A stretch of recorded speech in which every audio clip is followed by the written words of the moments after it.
दोस्तों, स्वागत है फिर से एक नई वीडियो के साथ, एक नई कहानी के साथ। आज की जो कहानी है वो एक इलाके की है। एक लड़की होती है और उसके जो पिता होते हैं वो एक छोटा सा स्कूल चला रहे होते हैं।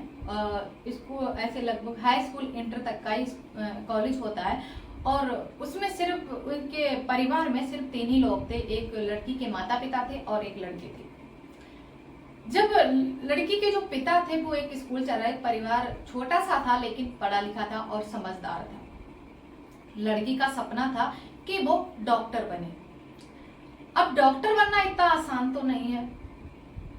तभी लड़की अपने पिता से कहती कि पिताजी, मुझे डॉक्टर बनना है और मुझे नहीं लगता है कि घर में रहकर हम अपनी पढ़ाई पूरी कर सकते हैं और जो भी कॉलेज वगैरह ज्वाइन कर सकते हैं। तभी जो लड़की होती है वो अपने पिता की परमिशन लेने के बाद, उनके जो पिता होते हैं वो अपने स्कूल के किसी काम के सिलसिले में बिजी रहते थे। उन्हें अपना पूरा स्कूल संभालना रहता था और उनके जो स्कूल में लगभग 12-13 टीचर भी थे, तो उन्हें हैंडल करना था। लेकिन उस स्कूल को देखने वाले, उस कॉलेज स्कूल को देखने वाले सिर्फ उसके पिता ही थे। तभी उसके पिता उस लड़की को इजाजत दे देते हैं और वो लड़की और उस लड़की से बोलते हैं कि ठीक है, मैं नहीं जा पाऊंगा लेकिन तुम अपनी माँ को लेकर जा सकती हो। तभी वो लड़की अपनी माँ को लेती है और एक कॉलेज में, जो मेडिकल कॉलेज था, वहां पर जाती है और अपनी माँ को रिसेप्शन में बिठाने के बाद वो अपने जो प्रिंसिपल होता है उससे बात करते हैं, कॉलेज में बात करती है। इसके बाद जब वो बात हो जाती है तो अपनी माँ से कहते हैं ठीक है माँ, अब एडमिशन वगैरह हो गया है और अब चलते हैं पीजी देख लेते हैं। इसके बाद वो लड़की अपनी माँ को लेके जाती है और पीजी के भी रिसेप्शन पे बिठा देती है। इसके बाद वो लड़की जाती है, अपना रूम देखती है, क्या देखती है क्या नहीं देखती है। लेकिन उसकी माँ को नहीं पता था, अपनी माँ को कुछ नहीं बताती है कि कौन सा रूम है, क्या है। इसके बारे में उसकी माँ को कुछ भी ज्ञात नहीं था क्योंकि उसने तो अपनी माँ को रिसेप्शन पे बिठा दिया था।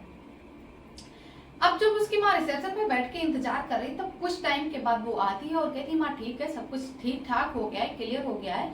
अब एक काम कीजिए, आप घर जाइए क्योंकि पिताजी अकेले हैं और घर पे कोई है नहीं और मैं एडमिशन भी कर ले ली हूँ और हमारा पीजी रूम भी सिलेक्ट हो गया है। अब मैं यहीं रहूंगी। इसके बाद सारा कुछ होने के बाद वो लड़की अपनी माँ को अपने घर भेज देती है और वो माँ उसी दिन शाम को ही अपने घर के लिए निकल जाती है, लेकिन लड़की उसी पीछे में रह जाती है। कहानी बहुत ज्यादा इंटरेस्टिंग है दोस्तों। वीडियो में आगे बढ़ने से पहले आप लोगों से रिक्वेस्ट है कि चैनल को सब्सक्राइब कर लीजिए, बेल आइकन को प्रेस कर दो, वीडियो को ज्यादा से ज्यादा लोगों में शेयर करो और वीडियो को फुल वॉच करो। इसके बाद जो लड़की होती है वो आराम से उस पीजी में रहने लगती है और दरअसल लड़की जो थी वो एक बार पहले भी दूसरी पीजी में रह रही थी, लेकिन तभी उसके पिता को पता चलता है कि वहां के जो लड़के थे वो उस लड़की को काफी ज्यादा परेशान कर रहे थे। इसी वजह से जो उस लड़की के पिता थे वो उस लड़की को वापस बुला लेते और कहते हैं कि ठीक है, अब तुम घर में ही पढ़ाई करो। लेकिन तभी वो लड़की अपने पापा को मनाती है और उनसे परमिशन लेके अपनी माँ को लेकर दोबारा आ जाती है एडमिशन लेने के लिए। अच्छा, वो लड़की वहां पे रह रही थी, सुबह शाम रोज बात करती थी, अपने माँ पापा से बात करती, नॉर्मल तरीके से बात करती थी और कहती थी ठीक है, शाम को 1 घंटे शाम को बात करती थी और एक बार सुबह में बात करती थी। सब कुछ अच्छा चल रहा था।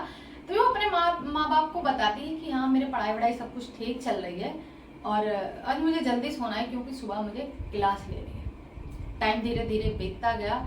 वक्त का पहिया ऐसे चला कि 6 महीने कब बीत गए ये पता ही नहीं चला।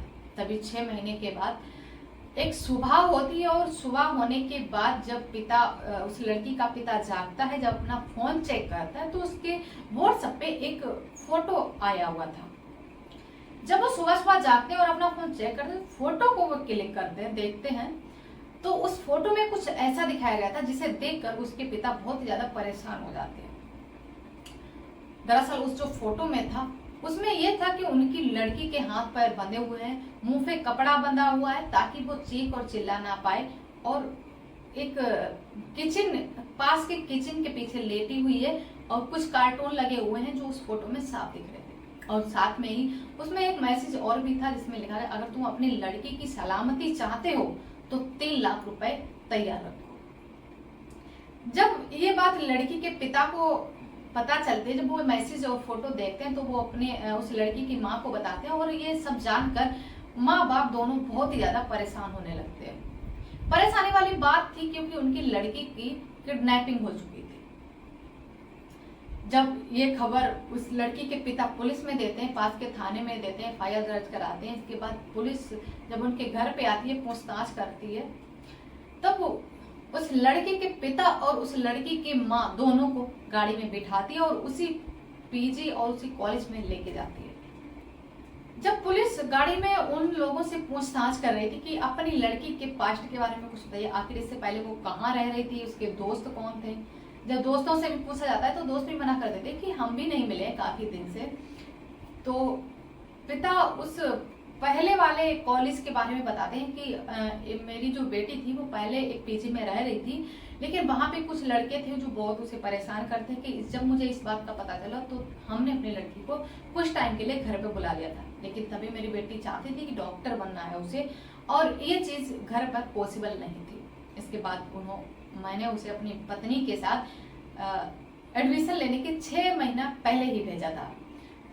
तभी वो बताते हैं कि 6 महीने से जब से भेजा है तब से उनकी बेटी घर पर आई ही नहीं है। फोन पे रेगुलर बात होती थी, सुबह में भी होती थी, शाम में भी होती थी, सब कुछ ठीक ठाक था। लेकिन जैसे ही मैं सो के जागा तो इस पहले ऑलरेडी से मैंने फोन चेक किया तो इसमें पहले से मैसेज आ पड़ा था।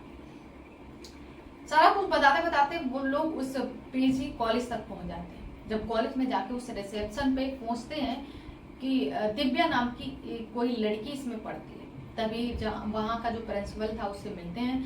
जब हैरान परेशान तो माँ बाप तब हो जाते हैं जब उनसे ये कहा जाता है कि दरअसल दिव्या नाम की लड़की तो यहाँ कोई है ही नहीं, यहाँ तो किसी दिव्या नाम की लड़की ने 6 महीने पहले एडमिशन लिया ही नहीं। तभी उनकी माँ से पूछा जाता है कि ध्यान से देखो ये वही कॉलेज है, वही रिसेप्शन है। तभी उनकी माँ कहते हैं जी हाँ ये वही कॉलेज है, यहाँ पे हम बैठे हुए थे और मेरी बेटी ने एडमिशन लिया था और ये वही कॉलेज है। इसके बाद कॉलेज में सारा बातचीत होती है और जो वहाँ का प्रिंसिपल होता है वो साफ साफ मना कर देता है कि यहाँ 6 महीने पहले कोई भी दिव्या नाम की लड़की का एडमिशन नहीं हुआ है। इसके बाद पुलिस वाले थे साथ में, वो कहते हैं ठीक है कॉलेज में जो देखते हैं पीजी में रह रही हो, क्या पता ऐसे ही पढ़ाई तैयारी कर रही हो। जब वो पीजी में लेके जाते हैं उस लेडीज को, जब कहते हैं उस पीजी के रिसेप्शन पे जाके बात करते हैं तो वहां पे भी यही जवाब मिलता है कि 6 महीने पहले दिव्या नाम की कोई लड़की यहाँ आ ही नहीं है। अब माँ बाप जो थे वो बहुत ही ज्यादा परेशान थे। अब उन्हें समझ में ही नहीं आ रहा था कि आखिर ये हो क्या रहा है। तभी जो पुलिस होती है और उनके जो माँ बाप होते हैं वो पुराने वाले ठिकाने पे जाते हैं जहां पर दिव्या 6 महीने पहले रह रही थी। वहां पे जाके पूछताछ करते हैं। इसके बाद उन जो लड़के परेशान करते थे उनके बारे में पूछताछ होती है तो वहां पे पता चलता है कि उन लड़कों ने 15 दिन पहले ही वो रूम खाली किया है। जब उन्हें पता चलता है धीरे धीरे वो छानबीन करते हैं, तब उनमें से एक दोस्त को पकड़ लिया जाता है। तभी वो लड़का जो पुलिस बोलती कि तुमने रूम खाली क्यों किया, तभी वो लड़का बोलता है कि मुझे सस्ता रूम मिला इस वजह से हमने खाली कर दिया। तो ठीक है, पुलिस वाले कहते हैं ठीक है अच्छी बात है, एक काम करो तुम मुझे पहले वाला रूम दिखा सकते हो। तभी वो लड़का उसे पहले वाले रूम पे लेके जाते हैं। तभी जो लड़की का पिता था वो उस घर को देखता है और बिल्कुल सेम वही जगह, जैसे किचन था, किचन के पीछे कुछ कार्टून लगे हुए थे और उनकी लड़की लेटी थी। इसके बाद फोटो मैचिंग करते तो सेम वही लोकेशन, वही जगह, वही बैकग्राउंड। जब वो देखते तो काफी ज्यादा परेशान हो जाते हैं। तब वो पुलिस वाले को बताते हैं, इशारा करते हैं कि सेम यही सब कुछ। इसके बाद वो लड़का पकड़ लिया जाता है। दरअसल उस जो दिव्या नाम की लड़की थी, हम आपको बता देते हैं, जो दिव्या नाम की लड़की थी उसकी कोई भी किडनैपिंग नहीं हुई थी। दरअसल वो लड़की चाहती थी कि वो अमेरिका में जाके पढ़ाई करे, बाहर जाके पढ़ाई करे, तभी उसका डॉक्टर बन पाना पॉसिबल है। अब उसके लिए उस दोस्तों ने कहा था कुछ पैसे लगेंगे, लगभग 3 लाख रुपए, वही उन्होंने मांग रखी उन लड़की से। दरअसल जब उस लड़की को पकड़ा गया और कुछ जब जो फोटो उसके पिता के पास आई थी उसके 13 घंटे बाद उस लड़की को एक मार्केट में घूमते हुए देखा गया। वो वीडियोस पुलिस वालों के पास आई, जब देखा गया कि लड़की पिट्ठू बैग टांगे हुए उस गली से गुजर रही है। अब माता पिता को कहीं थोड़े शांति मिलते, कहते ठीक है लड़की कम से कम जिंदा तो है, अब कहाँ है ये पता लगाया जाता है। जब उन दोस्तों से पूछा जाता है तब वो लड़के सारी कहानी बताते हैं, सारी स्टोरी बताते हैं। दरअसल दिव्या थी वो अमेरिका में पढ़ाई करना चाहती थी और उसके लिए उसे कुछ पैसों की जरूरत थी। उसके पापा कभी अमेरिका नहीं भेजते, इसी वजह से उसने ये सब नाटक किया। उसने कहा कि हम यहाँ, माँ बाप को पता रहेगा कि हम यहाँ रह के पढ़ाई कर रहे हैं, और वो उन पैसों को लेके अमेरिका जाके पढ़ाई करेगी। अब दिव्या ने कहीं ना कहीं तो क्राइम किया ही था, उन लोगों ने भी क्राइम किया ही था, क्योंकि माँ बाप को इस तरीके से झूठ बोलना एक क्राइम ही है, पुलिस वालों को परेशान करना एक क्राइम ही है, और उन जो लड़कों ने उस लड़की के हाथ पैर बांधकर मुंह पे कपड़ा बांधा हुआ था, यह भी एक तरीके का क्राइम ही है। इसके बाद लड़का सारी बात बता देता है, फिर जो गलतफहमी थी सारी दूर हो जाती थी। अब उन्होंने जो इतना पुलिस को परेशान किया था, इसकी वजह से उन्हें कुछ ना कुछ तो सजा मिलेगी ही, और साथ में उन लड़कों को भी मिलेगी। इस कहानी को सुनाने का उद्देश्य किसी की भावनाओं को ठेस पहुंचाना नहीं था, किसी को दुख पहुंचाना नहीं था, बस जागरूक करना था कि प्लीज जो भी लड़का या लड़की हमारा ये वीडियो देख रहे हैं तो प्लीज ऐसी गलती कभी मत करना। जो वीडियो कैसा लगा कमेंट सेक्शन में जरूर बताना। वीडियो को ज्यादा ज्यादा लाइक कमेंट शेयर करना, चैनल को सब्सक्राइब करना, और मिलते हैं नेक्स्ट वीडियो में। तब तक के लिए धन्यवाद।